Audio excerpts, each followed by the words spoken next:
All right. Hello, I am Keith F. Shovlin, Publisher and Chief Creative of aois21 Publishing, here with the monthly Ask aois21 on the 21st from Mount Vernon, Virginia. I'm here to answer any questions you have about, oh, excuse me, about writing, editing, publishing, cover design, marketing, promotions, anything that has to do with books. Send your questions in. I'm here to answer. We're broadcasting now on YouTube and on Periscope up there. So go ahead and send your questions in. You can tweet to us at aois21, aois21. Right.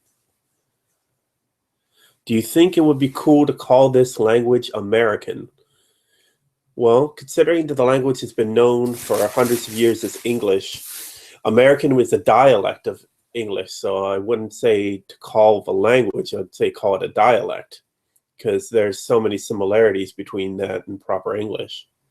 But that's my personal opinion, and I think that's kind of the established to roll it, because even to call it American, there are several different dialects within America, whether it be different word choice, different pronunciation, different accents. So calling the language American is a bit national-centric, kind of. So you can tweet your questions in to Twitter with the hashtag AskAS21, or we have an event page on Facebook where you can send in your questions as well. So I got that open here. What time's on in America? It is 8:30 p.m. on the East Coast of the United States, which means it's 7:30 in the Central Time Zone, 6:30 in the Mountain, and 5:30 p.m. on the West Coast in LA, Seattle, in that area. And then, of course, Alaska and Hawaii is a whole other matter. So let's see. No questions currently on the Facebook page. You got a couple questions already on Periscope, so this is going pretty well so far. Okay, so today I actually just got home a few minutes ago. Oh, it's 2:35 a.m. Oh, man, middle of the night for you. What are you doing up so late? Right, so I just got home from the Gaithersburg Book Festival in Gaithersburg, Maryland. It's one of the largest book festivals in the greater Washington, D.C. area. And unfortunately, we had a lot of rain today. It was pretty steady drizzle all throughout the day, a lot of wind. Temperatures dropped to the mid-50s, so it was cold and wet. And so, needless to say, I'm enjoying being inside and with the heat on and warm and comfortable and dry. So, but I answered a lot of questions today, and I feel like repeating some of the questions I got today, especially during this period now where not too much is going on. Okay. So I talked with people today about literary agents. And of course, literary agents are essentially the gatekeepers created to between writers and traditional publishing companies. Publishing companies do not usually accept unsolicited manuscripts. So their way of dealing with it instead is to have a recommendation that people go through a literary agent. You sign with an agent, and then that agent will go and pitch to different publishing companies to try to find the right fit for you.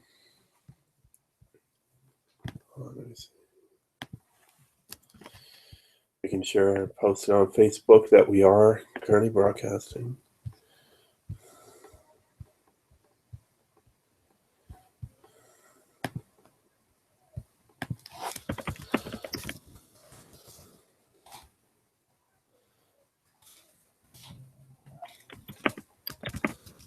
Yes, 21, no, 20. Okay. There, I shared that on Facebook. So, a lot of questions. So, literary agents, and typically what a literary agent does, I'm not completely familiar with how far they do their funding, but usually a literary agent acts like an agent would in like a talent agent. Sorry for the noise. My cat just decided to jump onto the table here. and they would take can take a percentage, either a percentage of the royalties, or if you sign a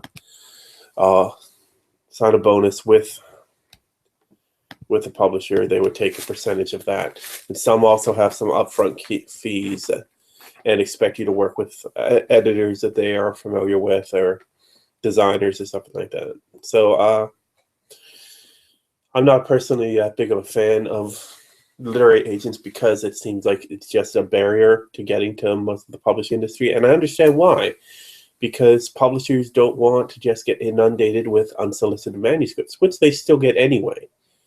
So hopefully they're trying to block that out. When I left, you were talking alone? Okay, I don't understand. I'm talking to the camera here, so I'm by myself here, yes, but all right.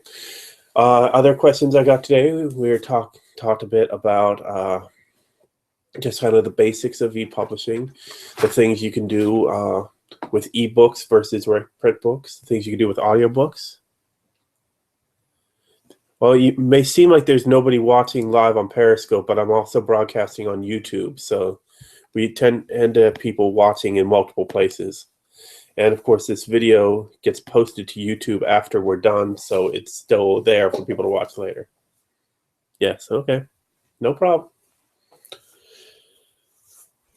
So, yeah, so talking about the things that you can do with ebooks versus print books. Ebooks have the great ability.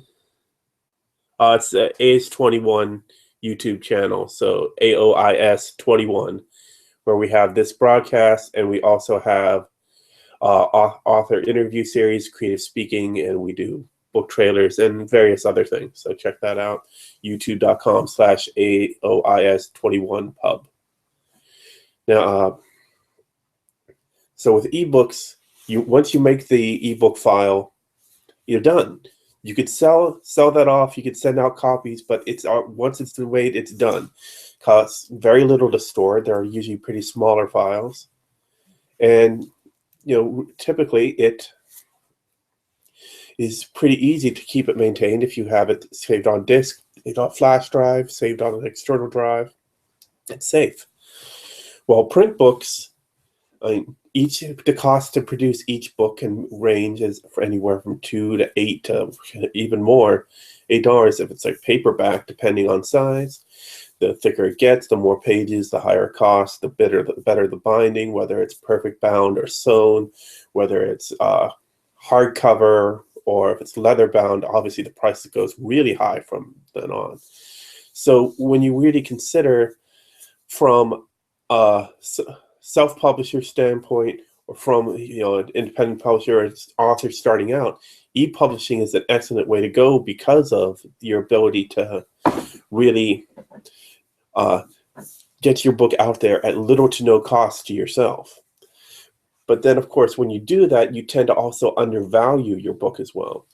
One thing I like to do when I talk to my authors about pricing their ebooks is we try to game out how much it would cost to produce a print book, and then that cost, then a reasonable amount royalties. What would you charge for a print book? Then I suggest cut that in half.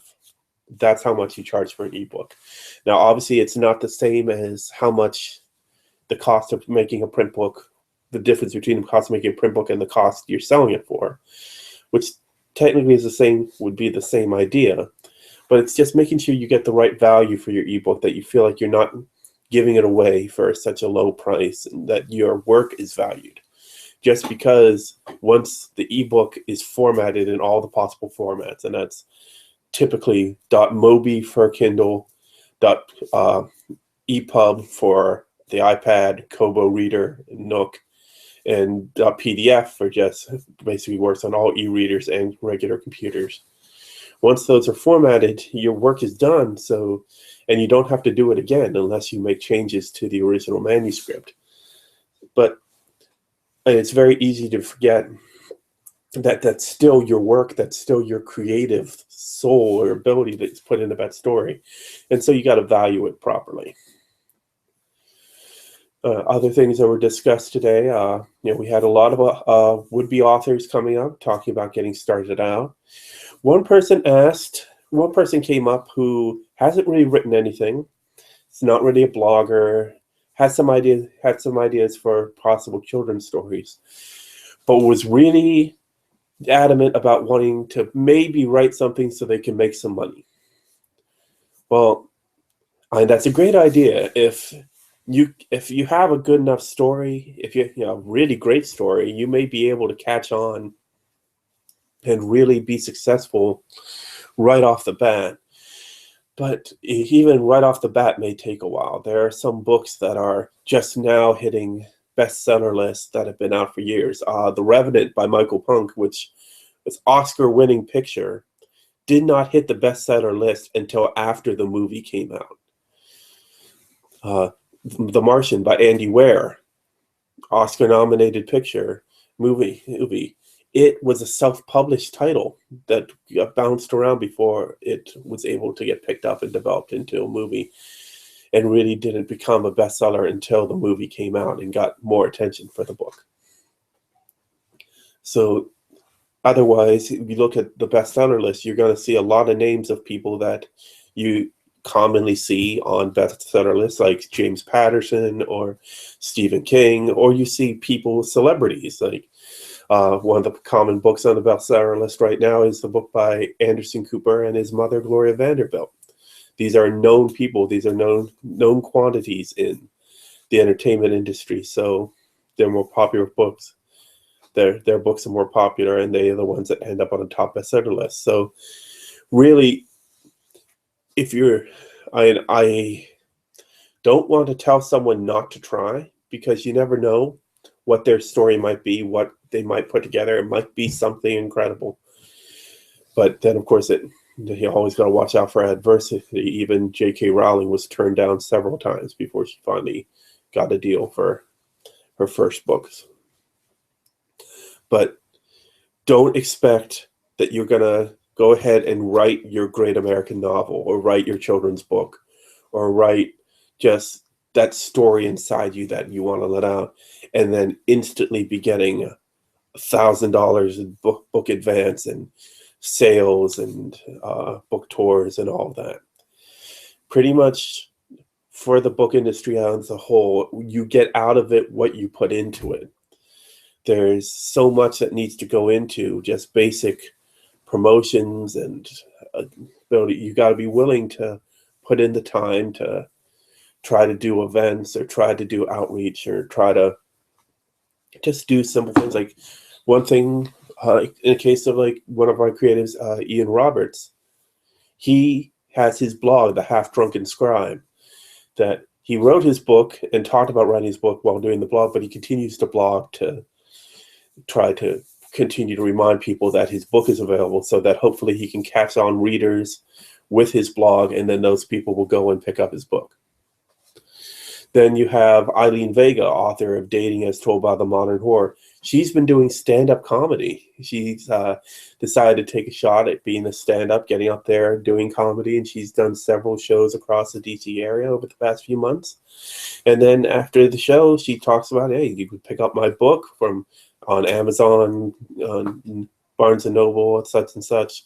And of course, in the case of both Ian and Eileen, they also now have podcast series, where in case of Eileen, it's sticking to the same subject matter as her book, while Ian is more news, politics, sports, and such, and commentary. So there's the idea that you don't just write your book, put it out there, and expect it to be a success. Now, not to say that doesn't happen. And stranger things have happened in the history of the publishing industry, but you just can't expect overnight success, especially if you're a first-time author, especially if you have no track record to which to go on. So, I think what else was covered today? I mean, it was a long book fair. It went from I had to be there set up at 8 a.m. Officially started at 10, and they let us tear down about 5:30. So I was out there for almost 10 hours straight. That's quite a stretch, especially since it was wet and cold the whole day long. And book fairs are an interesting thing. I've talked about them before. I mean, most book fairs, it's a pretty high price of admission. You get in and you get a table, and you have to make sure you have plenty of copies of your book. And then you just got to do your best job at selling your book. If you have your own table, if you don't have a publisher supporting you, you have to be the loudest salesman, and that means having your message just right. And I found when out selling my personal book, you have to have that message, that not tagline, but you have to have an idea, a way to explain what your book is, what it's about, in the shortest amount of words possible. Because you'll have people that see you and like are just walking past, and you got to be able to grab their attention and get them to understand why your story is important and why they should check it out. Now, with that, it helps always. A great cover design helps draw people in. When we were at the Western Maryland Independent Literature Festival at Frostburg State University last October, we had just released Hive First Contact. So many people were coming up to our table just on the strength of the cover art for Hive First Contact alone. We had people coming up and ready to buy the book in print, and of course we only had it on ebook then, still do. So, but the cover art was just so compelling, and it is. I mean, as you can see by going to titles.aois21.com or visit James D. King's page, jamesdking.net, and see that incredible cover art done by Matt Sadler. And that it's just such, it tells the story, and it just it lights up something in the minds of these would-be readers, that they see that and they're like, well, if the artwork is that good, hopefully the story is that good as well. And we've had that with Hive. Hive being our bestseller for the past 7 months. It's just continued to roll with ongoing sales, including having some sales today at the Gaithersburg Book Festival. But then, so you're at the book festival, let's say you have a strong cover design. Let's say you've gotten what your book is about down to the shortest words possible. When I did my book tour for Polk Soliloquy in 2012, it wasn't until the final stop where the person working the store with me helped me boil it down to saying, what is my book about? It's just about life. And I mean, that was kind of an oversimplification. I was always presented as it's life after college, first apartment, first relationship, first jobs. But that's just trying to boil it down to the very simplest idea of what your book is about, what your story is about. Because when you have these people coming by at a book fair, you got to grab their attention, but not just once you have their attention, you got to give them the reason why they need to right then, right there, buy the book from you. And it's more than just, well, if you buy it from me here, you'll get a signed copy. It's got to be more than that. They got to believe in the story, because if they don't believe in the story, well, one, they're not going to buy the book. But then they got to believe in it enough to feel that the book will not only be entertaining, but it's kind of the cachet of having the book and both having it and having it signed by the author, to be able to say, I have a first edition of such and such book signed by the author, and people, and to think that, ooh, that's special, and that's not always the case. You could say, well, I have a signed copy of this book and now it's on eBay, and I'm not even making back the money I paid for it. Or it's just sitting there, keeping that table steady. So that's something you got to make sure that you get these people to buy your book by using the story itself to sell it. And hopefully your cover art conveys what you're trying to say with your story. So many things you have to consider with the book festivals. And of course, there's always the cost. Like today in Gaithersburg, it's one of the highest costs for renting a table, but the number of people today, we saw just dozens of people go by today, and that's with the rainy weather, the cold, the windy conditions. We still had dozens of people come by. Hello, how you doing? And just the constant, buenos noches. Spain. But even when the cold weather, the constant number of people coming by, and it was great seeing them come out, and just showed how good of a festival Gaithersburg was today. That even though the weather was not ideal, people were still coming out. People were still going around walking around to the exhibitor tables, talking to authors, talking to publishers, talking to vendors.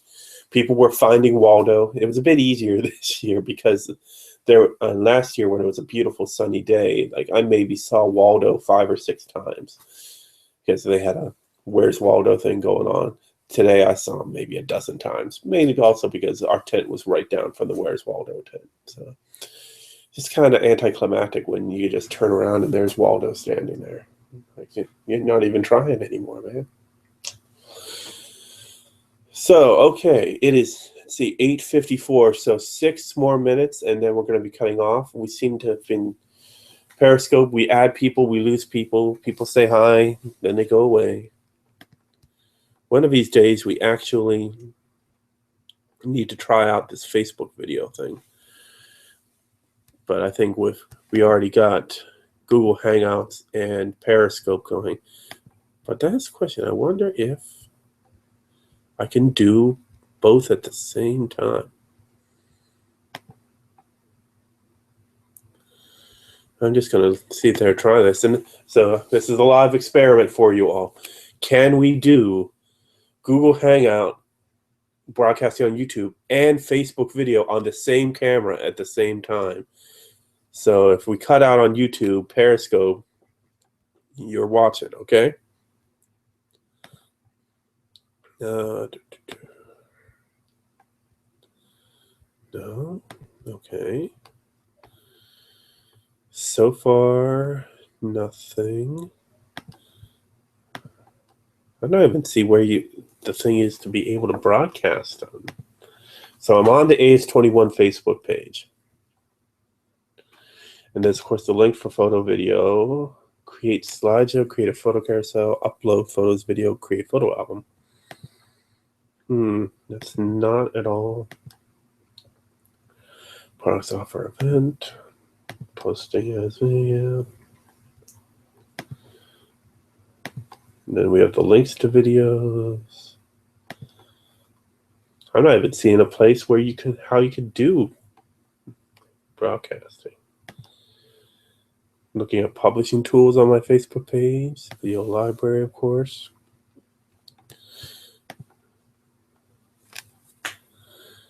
Okay, let's see.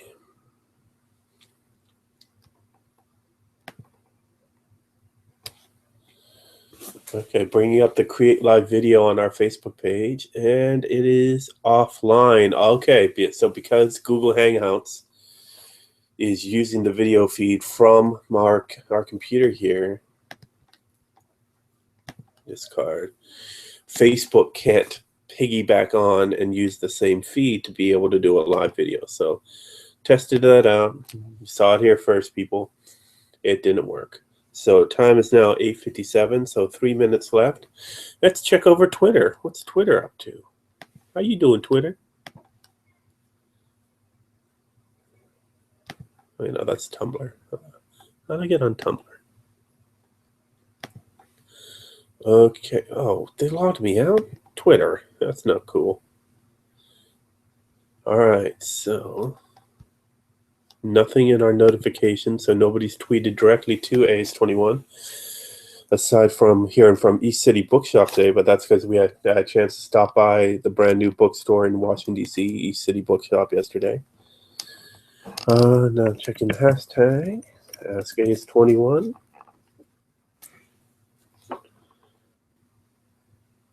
Okay, it's got them. All I'm finding is the links from when we did last month's episode. Okay, interesting. Nothing new. No questions coming in on Twitter. Final check here. Let's see. Back in the Hangouts. Nothing coming up in the group chat on YouTube. Sorry if I got a little bit too close to the camera there on YouTube. I'm watching the screen on Periscope where I'm decently far away. Ooh. And, well, YouTube, it's very it's easy for me to get too close there. So sorry if you got a zoom up view of my nose or my face, my mouth or something. All right, so we are now at 8:59. Thank you for those that have been watching. It's been a long day for me, so I'm glad to be finishing up. Even though, I mean, I like doing this webcast, and the questions weren't exactly on books specifically tonight, but it's still nice to get some questions. And like I said, I was answering questions all day. Oh, in Gaithersburg. So that's a good experience. So I have a question for you, for those watching. Feel free to send us in. We are having an ongoing conversation throughout today about audiobooks, particularly between me, James D. King, and various visitors to the aois21 table, the people that enjoy audiobooks. We are in the process of moving into the direction of adding audiobooks to our setup, and based on how you listen to audiobooks and how you enjoy it, where do you stand on the thought of sound effects added to it? You know, whether it be Foley work or music. One suggestion that was made was having it between scenes, like whenever there was so you would describe, and I mean, you wouldn't really have any sound effects during like conversations or anything, but then when there's someone walking down a hall or someone moving, opening a door or something like that, then you might have it. Or do you like with audiobooks just to listen to the voice of the person recording and just kind of get lost in that?